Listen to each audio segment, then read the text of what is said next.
Welcome to Keeping Score. I'm Rick Horrow. Each week we bring you insights from the playmakers, deal makers, and rule makers in the world of sports. I'll give you my take on some of the items of the week using my 30 years of experience doing deals for teams, leagues, and players in the $750 billion business of sports. Plus, we'll talk with a central figure in the sports world. The views expressed in this podcast are my own and do not represent the views of Reuters. Let's get started.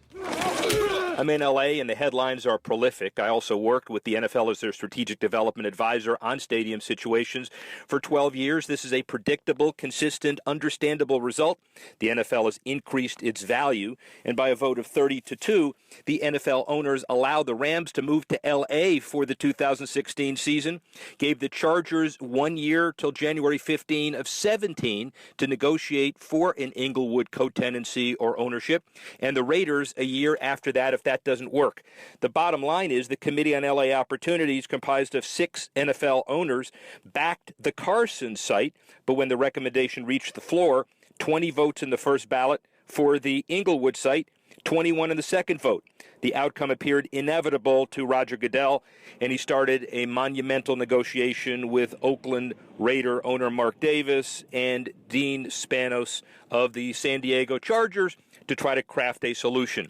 And even if the solution suggests some questions, there are clear winners and maybe some losers.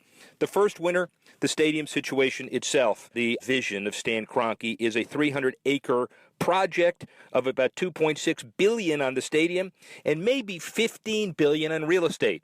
An NFL Hall of Fame West, Final Fours, Super Bowls, mega conventions, that clearly carried the day. And while Carson had a $1.7 billion offer at 168 acres and Bob Iger shepherding it, it wasn't enough. The clear winner, that particular stadium issue as a linchpin to build around.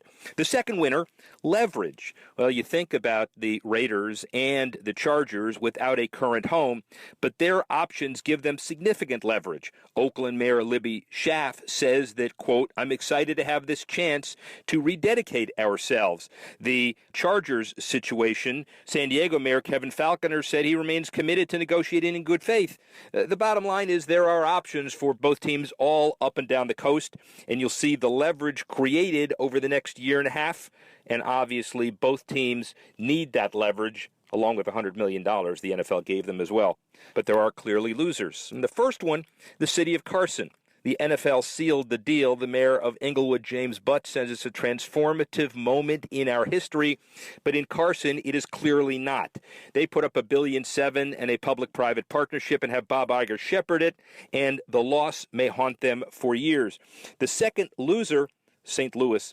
They're obviously disappointed that their $1.1 billion riverfront stadium to keep the Rams and $400 million of public funding didn't work, and frankly, the governor has talked about a flawed process. The mayor, Francis Slay, made a statement.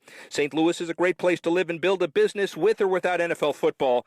There seemed to be no path to St. Louis, and while Stan Kroenke calls the move bittersweet, stadium naming Raymond James, partner, and others will say we don't have a clear process to turn to.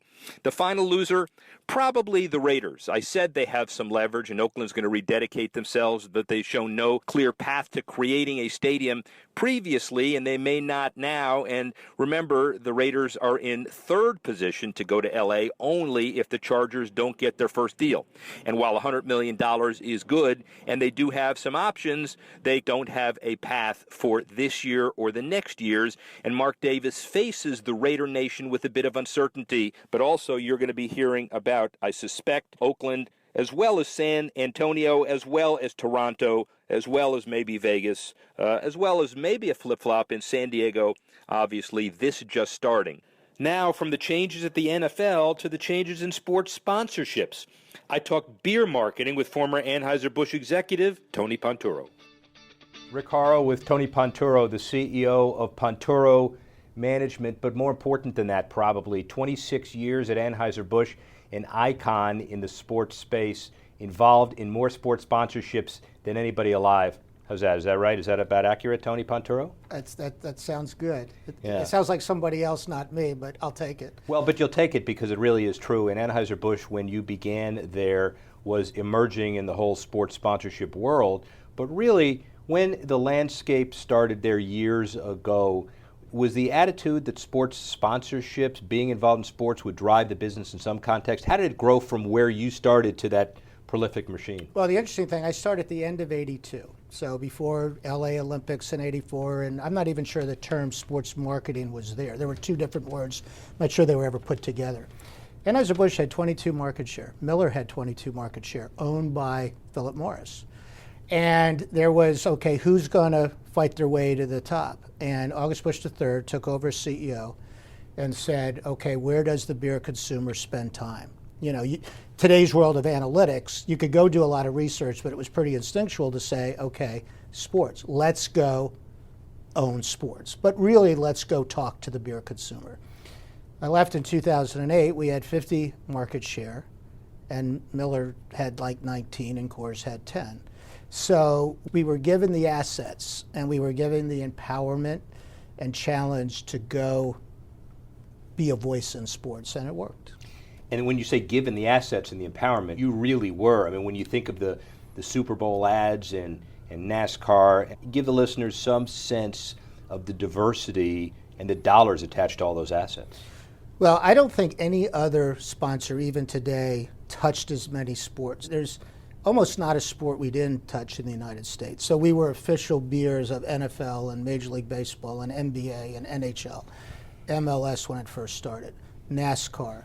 And then when Bud Light came out in 1985, which is now the #1 beer brand in the United States, 1985 it started. It's like, okay, how can we be different? How can we be younger, lifestyle? And then we went and did beach volleyball.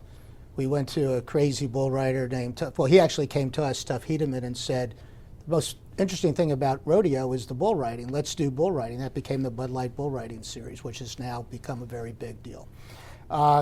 You know, we did surfing, we did all this other kind of activity. So we just kept expanding, you know, then it was Olympics, then it was World Cup. We were doing World Cup back in 1988, when we barely had any international business, but it was starting to build the platform. Volume, we talked about this before, 14 billion, 13 billion? You've never probably added it up, but is it somewhere in that neighborhood? Yeah, I mean, it's, you know, over time it grew, but probably on average it was 500 to 700 million a year. And to this day, I feel strongly that, to the credit of our management and August Busch III, he really let us do our job. You know, we were unique. We had the business in-house. God bless the advertising agencies who did great creative. But the business side, he wanted to trust the people that he was saying, here's an Anheuser-Busch paycheck, now don't screw it up.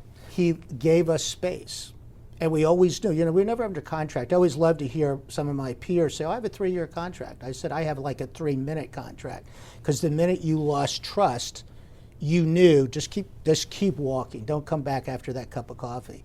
But if you earn that trust, then he lets you stay out of the way. And it reminds me, and you know, I did a play later on Vince Lombardi. And what I always felt was important about Lombardi, he went to Green Bay with that board of directors and said, I'm the coach, I'm the GM, let me do my job. And he won 5 out of 7 championships. So I'm a big proponent of get the right people, let them do their job, and don't fiddle. Let's talk about process and how you allocated and made decisions off that 14 billion. Gone are the days where the CEO plays golf with somebody and says, hey, that's great, let's attach a sponsorship. How is that whole ROI decision made, and how has it evolved?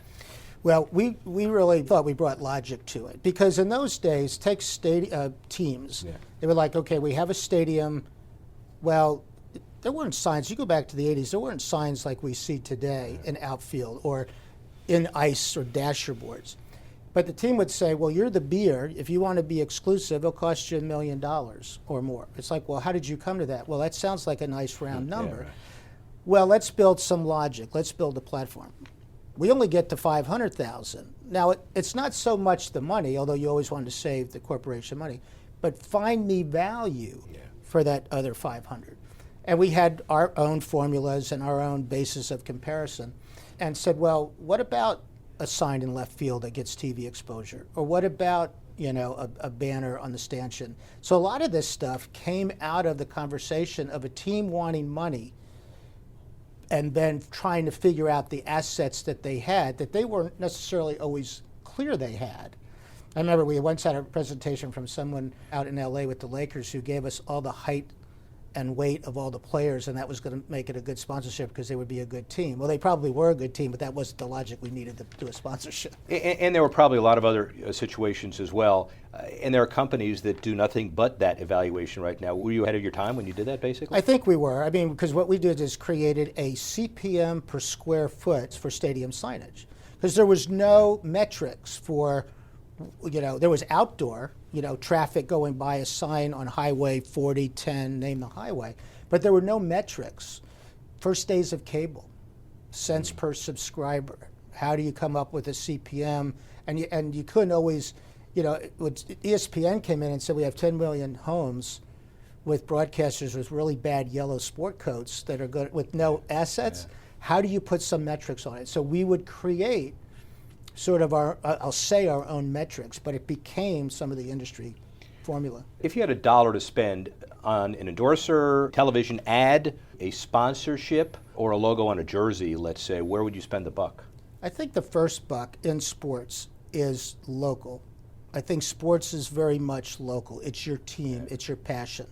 And to be honest, when we woke up in 1982, we found out that Miller had all the national properties. Keep in mind, back then there was only Budweiser, Michelob, and Busch. All these other brands didn't exist. And we went after local. And more I reflected on it, even though it was opportunity, it was the passion of Red Sox fan, Yankee fan, Cardinal fan, all the way down the line. I picked all baseball teams for some reason, but that's where I would spend the first dollar on the local passion of a consumer. Super Bowl time, Super Bowl 50.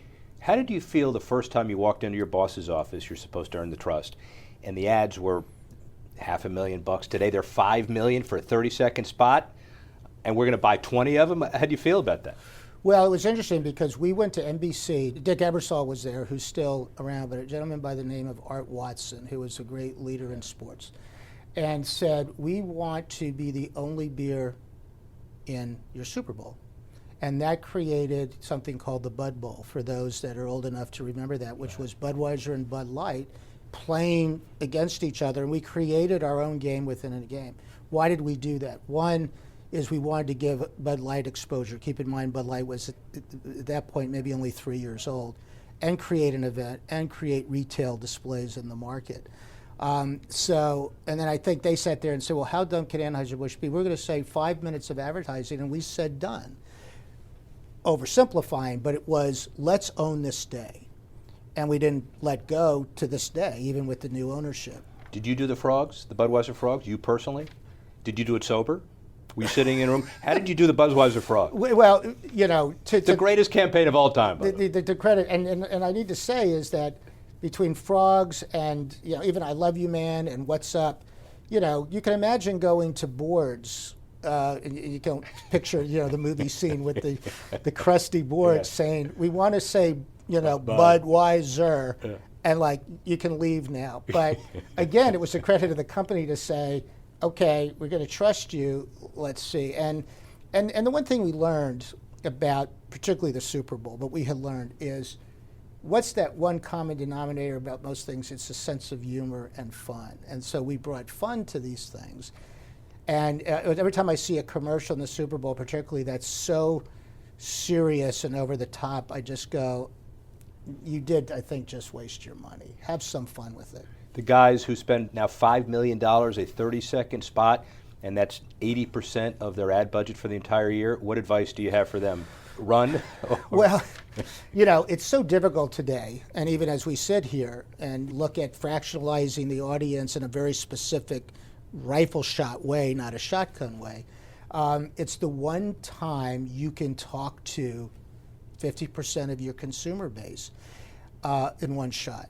And the other thing to keep in mind is that sponsorship or Super Bowl is beyond just the consumer, which is important, but it's your shareholders, it's your employees, it's your distribution system. So why not take a good portion of, for us it wasn't 30%, so 30% is a bit of a risk, but if it's 5%, and then you're promoting it at retail and with your consumer base and your employees. It's a pretty good platform to stand on. And you've kind of pioneered other areas too. Lombardi, Magic Bird, Bronx Bombers, you were co-producer, where it definitely crossed, Broadway plays, Right. crossed over sports and entertainment. Is that the future of the business? Well, I think it's about content, right? It's about entertainment, and everyone says, well, sports is really now just lifestyle and entertainment and looking at the scope. And no one had gone to the Broadway stage with an emotional story of sports, and we know, and the fans know, there's great stories there. So it was an opportunity to open up that scope and tell the story to people. What we learned, particularly with Lombardi, we learned them with all the shows, but is people that weren't fans. It was smart of the NFL to say, okay, guys, we're going to trust you here, but it opened up their sport, their story to people who never watched a football game, never went to a football game, but got intrigued with the story, and that's smart, and from a sense of a marketing standpoint. Predict ahead 10 years from now. What's the future of corporate participation in sports, broadly defined? Partnership, ownership, streaming. I mean, give us some general perspective on that. Well, the one thing, and maybe this is maybe too Pollyanna, if that's the right word, is more and more social responsibility is being talked about today. I'm doing some work at NYU. I teach a class on leadership.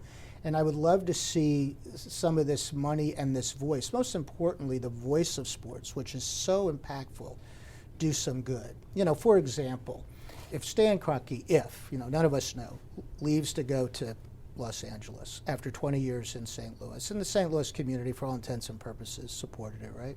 And he has to pay $550 million to the owners. Why not leave some of that behind in the community? How powerful would that be to say, we're going to leave $50 to $100 million back in St. Louis to say thank you?